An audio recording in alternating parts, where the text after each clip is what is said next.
Hi, എല്ലാവർക്കും നമസ്കാരം. അപ്പോൾ ഇന്ന് പെട്ടെന്ന് വന്ന വാർത്തയായിരുന്നു നമ്മുടെ വനിതാ ലോകകപ്പിന് തിരുവനന്തപുരം ആതിഥേയത്വം വഹിക്കുന്നില്ല.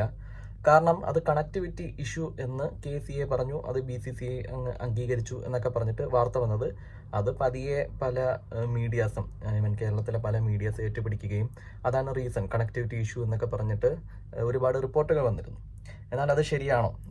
ഇപ്പോൾ തിരുവനന്തപുരത്തിൻ്റെ കൂടെ ശരിക്കും അത് ബാംഗ്ലൂരിൽ നടക്കേണ്ട മത്സരമായിരുന്നു. പല കാരണങ്ങളാൽ തിരുവനന്തപുരം പരിഗണിക്കപ്പെട്ടു.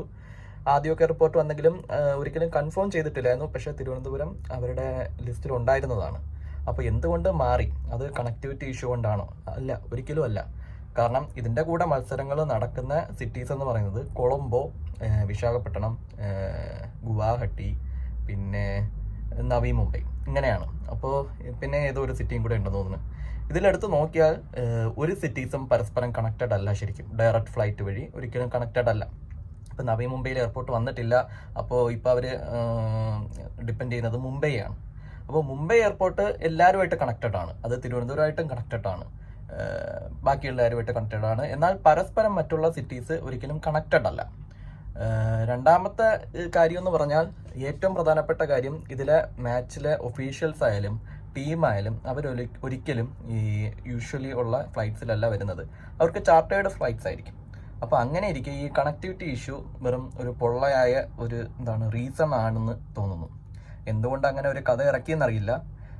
അതിപ്പോൾ പലരും പറയുന്ന കേട്ടോ, കൊച്ചിയിൽ പുതിയ സ്റ്റേഡിയം വേണം, അവർക്ക് കണക്ടിവിറ്റി ഉണ്ട്, അതുകൊണ്ടാണ് തിരുവനന്തപുരത്തിന് കണക്ടിവിറ്റി ഇല്ല, അതുകൊണ്ടാണെന്നൊക്കെ പറഞ്ഞ് പലരും ഇറക്കി വിടുന്നുണ്ടായിരുന്നു.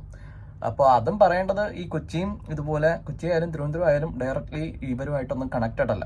കൊളംബോ ആയിട്ട് കണക്റ്റഡ് ആണ് തിരുവനന്തപുരം കൊച്ചിയും, അതുപോലെ നമ്മുടെ മുംബൈ ആയിട്ട് കണക്റ്റഡ് ആണ്. ഗുവാഹട്ടിയുമായിട്ട് ഇടയ്ക്കൊരു സർവീസ് ഉണ്ടായിരുന്നു, ഇപ്പം ഇല്ല എന്നാണ് എനിക്ക് തോന്നുന്നത്. അപ്പോൾ ബാക്കി ആരുമായിട്ട് എന്തായാലും കണക്റ്റഡ് അല്ല.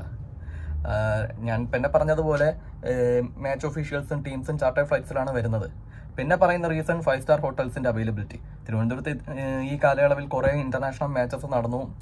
രാജ്യത്തിന്റെയും ലോകത്തിന്റെയും പല ഭാഗങ്ങളിൽ നിന്നായി ഒരുപാട് പേര് മത്സരം കാണാനും ഇവിടെ സ്റ്റേ ചെയ്ത് തന്നെയാണ് അവർ നിൽക്കുന്നത്.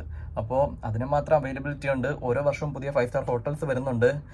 കോവളം ആയാലും, കോവളം ഒക്കെ ട്രിവാൻഡ്രം കോർപ്പറേഷന്റെ ഭാഗമാണ്. കോവളത്തായാലും നമ്മുടെ ട്രിവാൻഡ്രം സിറ്റിയിലായാലും പുതിയ പുതിയ ഹോട്ടൽസ് ഇങ്ങനെ വന്നുകൊണ്ടിരിക്കുകയാണ്. 5 സ്റ്റാർ ഹോട്ടൽസ് തന്നെയാണ് വരുന്നത്.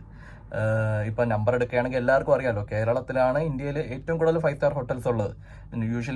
ജനറലി ഉള്ള ആൾക്കാർ വരുമ്പോൾ അവർ പലരും 5 സ്റ്റാർ ഹോട്ടൽസിൽ തന്നെ താമസിക്കണമെന്നില്ല. 4 സ്റ്റാർ ഉണ്ട്, 3 സ്റ്റാർ ഉണ്ട്, അങ്ങനെ അവൈലബിലിറ്റിയിൽ ഒരു പ്രശ്നവും ഇല്ല. അപ്പോൾ അതൊരു റീസണായി പറയാൻ പറ്റത്തില്ല.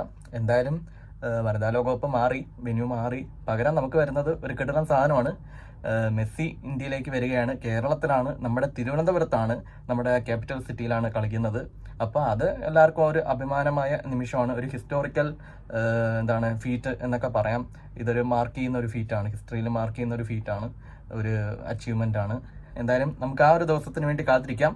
ഇത് കഴിഞ്ഞിട്ട് അടുത്ത വർഷം ഇന്ത്യയുടെ കളി തിരുവനന്തപുരത്ത് നടക്കുന്നുണ്ട്. അപ്പോൾ അത് ഒരു പ്രശ്നമില്ലാതെ നടക്കണം എന്ന് നമുക്ക് പ്രതീക്ഷിക്കാം. അപ്പോൾ എല്ലാവർക്കും ബൈ.